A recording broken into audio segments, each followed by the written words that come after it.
Hello दोस्तों, मैं अंकिता अवस्थी आपका स्वागत करती हूँ हमारे यूट्यूब चैनल अंकिताज़ विज़न्स पे। तो जिन बच्चों ने मुझसे बोला था कि मैम हिंदी और इंग्लिश दोनों में मुझे एएनएम का कोर्स चाहिए, तो उन सारे बच्चों को मैं ये बताना चाहती हूँ कि आज से आपकी क्लासेस स्टार्ट करने वाली हूँ। तो आज के इस वीडियो में हम आपके सिलेबस के बारे में बताएंगे कि आपके जो एग्ज़ाम होने वाला है, उसमें कौन-कौन से पाठ आ रहे हैं, मतलब कौन-कौन से चैप्टर आ रहे हैं, कितना सिलेबस आपका है।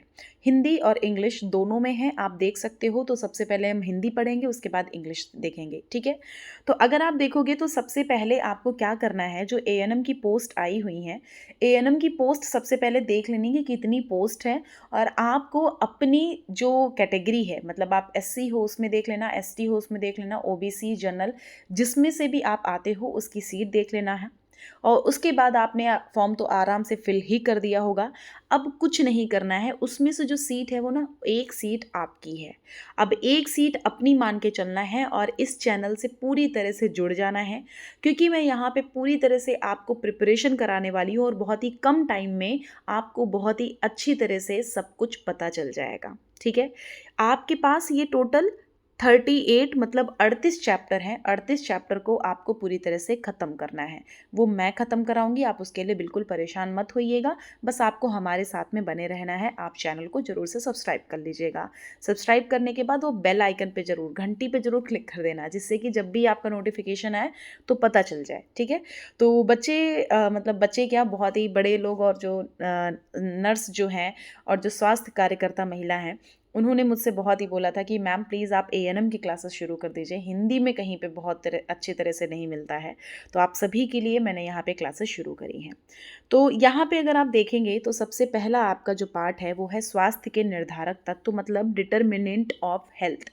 कौन कौन से आपके स्वास्थ्य के लिए क्या क्या चीज़ें ज़रूरी हैं, कहाँ रहना है, क्या खाना है, कैसे रहना है, चिकित्सा के लिए क्या क्या ज़रूरी हैं, कौन सी बीमारियां हो जाती हैं, किन से दूर रहना है, उन सभी चीज़ों के बारे में हम इस पाठ में पढ़ेंगे, इस अभ्यास में पढ़ेंगे। दूसरा है भारतीय स्वास्थ्य समस्याओं का बाह्य रूप एवं योजनाएं। जो भारतीय स्वास्थ्य समस्याएं हैं, जो इंडिया की जो समस्याएं हैं स्वास्थ्य से रिलेटेड, उनको हम पढ़ेंगे और उनसे उनको निवारण के लिए जो योजनाएं बनाई गई हैं उनके बारे में पढ़ेंगे। तो इंग्लिश में बोले तो overview of health problems of communities in India, okay. फिर लिखा हुआ है एससी, पीएचसी और सीएचसी और जिला अस्पताल का संगठन। जब आप स्वास्थ्य से रिलेटेड अगर पढ़ रहे हो तो आपको बहुत सारे संगठन भी होंगे। अगर आपको कहीं जाना है, अगर आपकी तबीयत खराब हुई, कहीं जाना है और बड़े लेवल पे जाना है, तो आप कहाँ जाओगे? तो कुछ ऐसे संगठन बनाए जाते हैं जिसमें आप आराम से जा कर के दिखवा सको अपने हेल्थ के बारे में। फिर हम बात करते हैं स्वास्थ्य संस्थाएं। जो WHO है, यूनिसेफ है, UNFPA है, यहाँ पे UNDPA है, विश्व बैंक है, FO है। आप परेशान मत होना, ये मत सोचना कि यहाँ पे इंग्लिश आ गया, अरे हम तो पैनिक कर जाएंगे, हमारा हो नहीं पाएगा। बिल्कुल भी परेशान होने की ज़रूरत नहीं है, मैं आपको यहाँ पे बता रही हूँ ना, आप बस मेरी बात सुनिएगा, ठीक है। डांडिया है, डनीडा है और यहाँ पे लिखा हुआ है रेड क्रॉस अमेरिका सहायता यूनेस्को। मतलब यहाँ पे जो ये चीज़ें लिखी हुई हैं, बाहर की जो चीज़ें हैं, जो इंडिया की चीज़ें हैं, जिन्होंने बड़े बड़े लेवल पे आपके हॉस्पिटल बनाए, आपके लिए यहाँ पे बहुत सारे वैक्सीन के लिए बहुत बड़े बड़े इंस्टीट्यूट खोले, बहुत सारे इन्होंने जो फैमिली एसोसिएशन है उन सभी के बारे में बताया। तो ये कौन कौन से कंपनी के नाम हैं, किन्होंने क्या किया है, उनके बारे में पढ़ेंगे, ठीक है। बाहर और इंडिया, इन सब के मतलब जो इंडिया के अंदर हैं और जो इंडिया के बाहर हैं उनके बारे में लिखा हुआ है। स्वास्थ्य कार्यकर्ताओं के कार्य एवं दायित्व। आप क्या कार्य करते हो, आपका रोल क्या है, आपकी रिस्पॉन्सिबिलिटी क्या बनती है। अगर आप एएनएम हो गए और अगर आप FHW हो गए तो आपका क्या यहाँ पे दायित्व है, क्या आपको करना होगा, इसके बारे में। एएनएम के लिए क्या आचार्य संहिता है, मतलब जो कोड एथिक्स हैं एएनएम के लिए, वो क्या होनी चाहिए। समुदाय में उन लोगों को सलाह जो देते हो आप, स्वास्थ्यकर्ताओं की जो भूमिका होती है उसके बारे में पढ़ेंगे। मतलब role of counsellor and role of ANM female health worker as a counsellor, ठीक है। फिर यहाँ पे स्वास्थ्य के लिए पोषण की आवश्यकता, क्या खाओगे, बीमारी जो होती है वो कैसे होती है, जो पोषण है वो कैसे आएगा। मतलब importance of nutrition in health and sickness, बीमारी के टाइम पे क्या खाओगे, हेल्थ में प्रॉब्लम होगी तब क्या खाओगे, तो क्या इंपॉर्टेंस है उसके बारे में। फिर लिखा हुआ है खाद्य पदार्थों का पोषण के आधार पर वर्गीकरण, मतलब जो क्लासिफिकेशन है, जो आप फूड खाओगे, जो न्यूट्रिशन खाओगे, जो खाद्य पदार्थ मतलब जो अच्छी अच्छी चीज़ें खाओगे, कौन कौन सी चीज़ें खाओगे उसके बारे में, मतलब न्यूट्रिशन है या नहीं, प्रोटीन है उसके अंदर, विटामिन है उसके अंदर, वसा है, मिनरल है, ये सब होना भी तो चाहिए। या फिर हम पता चले उसके अंदर कोई पोषक तत्व तो है ही नहीं और हम खा रहे हैं, इसके बारे में समझेंगे। लिखा है विभिन्न आयु वर्ग के लिए संतुलित आहार, मतलब बैलेंस डाइट, मतलब आप यहाँ पे अगर छोटे बच्चे हो तो क्या खाना चाहिए, बड़े बच्चे हो तो क्या खाना चाहिए, बूढ़े हो तो क्या खाना चाहिए, ये आप सभी को पढ़ना पड़ेगा। ऐसा नहीं है कि आप छोटे हो तो तभी पढ़ना है, नहीं, आप अगर एएनएम बनने जा रहे हो तो आपको ये आना चाहिए। विटामिन पढ़ेंगे, विटामिन के लिए कौन सी रोग में जो महिला है उनमें कौन से रोग होते हैं, क्या है, जो मिनरल है, जो न्यूट्रिशन है, मतलब जो हमारे पोषक तत्व हैं, जो महिला में होना चाहिए, जो पुरुष में होना चाहिए, सबके बारे में। 5 वर्ष तक के बच्चों का पोषण, 5 वर्ष तक के बच्चों का पोषण पढ़ेंगे। आंगनबाड़ी की क्या कार्य भूमिकाएं होती हैं उसके बारे में, मतलब under 5 nutrition, the role of ANM, FHW, AWWS in supplementary food, मतलब आपको यहाँ पे आंगनबाड़ी के जो कार्यकर्ता हैं उनके बारे में भी, जो भूमिका है उनके बारे में।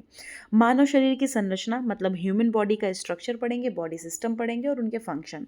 और जो शरीर की स्वच्छता है, मतलब हाइजीन ऑफ द बॉडी, कैसे आप अपने शरीर को स्वच्छ बना सकते हो। मानसिक स्वास्थ्य की अवधारणा, मतलब कॉन्सेप्ट ऑफ मेंटल हेल्थ, मतलब आप अगर सही हो तो आपकी मेंटल हेल्थ क्या सोचती है, मतलब आप क्या सोचते हो, कैसे करते हो, क्या काम। यहाँ पे ये सारे संक्रामक रोग आते हैं बेटा, जो भी आपके मतलब बॉडी में जो भी रोग हैं उनके अलग अलग नाम होते हैं। जैसे आपको जो बुखार आया उसका अलग नाम है, कि टाइफॉइड हो गया, मलेरिया हो गया, आपको खांसी आई उसको जैसे बोल दिया खसरा हो गया। तो ये सारे ना नाम हैं, वो नाम किसकी वजह से होता है उसके बारे में पढ़ लेंगे। तो ये देखो इंग्लिश हिंदी दोनों में दिया हुआ है। समुदाय में बीमारों की देखभाल, इतिहास लेना, शारीरिक परीक्षण, मतलब आप कैसे बीमारों को देखभाल, कौन सी कम्युनिटी, मतलब कौन कौन से लोग उनको देख सकते हैं, क्या हिस्ट्री है उनकी, इनके बारे में। महत्वपूर्ण संकेत, मतलब वाइटल साइन, जैसे कि हमने बोल दिया कि अगर आपको बहुत तेज से ज्वार हो गया, मतलब बहुत तेज से आपको बुखार आ गया, तो क्या साइन, मतलब क्या आपको एकदम से फील होने लग जाता है, ब्लड प्रेशर कितना होना चाहिए, पल्स क्या है, रिस्पिरेशन मतलब सांस बहुत तेज आने लग जाती है, धीमी पड़ जाती है, ये सब पढ़ेंगे। फिर लिखा हुआ है कि स्वास्थ्य में आयुष की भूमिका और घरेलू उपचार, घरेलू में घर में हम क्या उपचार कर सकते हैं। फिर लिखा दवाओं का वर्गीकरण, हम दवा भी बहुत अलग अलग तरह की खाते हैं तो उनके बारे में। प्राथमिक चिकित्सा की आवश्यकता, हम जो प्राथमिक लेवल पे जो हम सबसे पहले हम जो चिकित्सा हमें मिलती है उसके बारे में पढ़ेंगे। Need of first aid. फिर लिखा हुआ है बहुत जो माइनर चोट लगती हैं का, जो ये घाव हो जाते हैं, जो शिशु हैं उनमें कैसे वृद्धि और विकास होगा, बच्चों में कैसे सामाजिक और मानसिक ग्रोथ होगी, विकास होगा, दुर्घटनाएं में कैसे रोकथाम करेंगे, कौन सी सेवाएं होती हैं, सावधानियां बरतनी चाहिए। और विशेष स्तनपथ, मतलब जो आपके स्तनपथ हैं, जो ये आप ब्रेस्ट फीडिंग कराते हो, दूध पिलाते हो, उसमें क्या चीज़ें हैं, देखो साफ साफ आप अगर एएनएम हो तो आपको साफ साफ चीज़ें पता होनी चाहिए। विद्यालय स्वास्थ्य, मतलब कौन कौन से विद्यालय में कार्यक्रम है, कौन कौन से विद्यालय में वातावरण को लेकर के जागरूक किया जा रहा है। किशोरों के लिए यौन शिक्षा, सेक्स एजुकेशन पता होने चाहिए, जो किशोर होते धीरे धीरे बड़े होते हैं, कैसे उनमें ये पता होना चाहिए कि कैसे बड़े होकर के क्या होता है, किस तरह से हमें अपने स्वास्थ्य को लेकर के समझना चाहिए।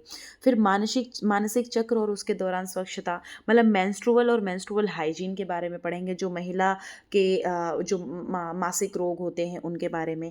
किशोरावस्था में गर्भाधान और गर्भपात संबंधित जानकारी पढ़ेंगे, मतलब एडोलसेंस गर्ल प्रेगनेंसी और फीटस प्लासेंटा पढ़ेंगे। भ्रूण नल और सामान्य गर्भावस्था, गर्भावस्था के बारे में हम एक एक चीज़ के बारे में समझेंगे। नवजात की देखभाल कैसे करते हैं, मतलब हम कैसे आपको लेबर की देखभाल करेंगे। जो यहाँ पे गर्भावस्था की असामान्यताएं, मतलब कैसे हम प्रेगनेंसी के टाइम पे कौन सी अच्छी चीज़ें होती हैं, कौन सी ठीक नहीं होती हैं, उनके बारे में। और जो हमारे प्रेगनेंसी के प्रकार भी होते हैं कुछ तरह के, ठीक है, उसके बारे में भी समझेंगे। तो बच्चों ये जो मैंने आपको बताया है ना, ये आपका पूरा सिलेबस है, मतलब ये पाठ्यक्रम है, ये पाठ्यक्रम आपका पूरा है, इन सारे पाठ्यक्रम को हमने बता दिया कि आपके पाठ्यक्रम में इतने सारे अभ्यास आते हैं, ये सारे चैप्टर हैं, ये पाठ हैं आपके। अब ये पाठ आपको हम एक एक करके पढ़ाएंगे, ठीक है, और आपको हम क्वेश्चंस भी बताएंगे, प्रश्नों के उत्तर भी बताएंगे और प्रश्न भी बताएंगे कि आपके एग्ज़ाम में कौन से प्रश्न पूछे जाएंगे। तो आप परेशान मत होना, आप इस चैनल को सब्सक्राइब कर लो, आप यहाँ बने रहिएगा। हम आपको यहाँ पे एक एक धीरे धीरे वीडियो प्रोवाइड करेंगे, आपको देंगे, आपको वो वीडियो देख लेना है और उसी वीडियो को देख करके आप एग्ज़ाम देने चले जाओगे। आपके एग्ज़ाम में ज़रूर से क्वेश्चन आएंगे, आप परेशान ना हो, ठीक है। चलो, धन्यवाद।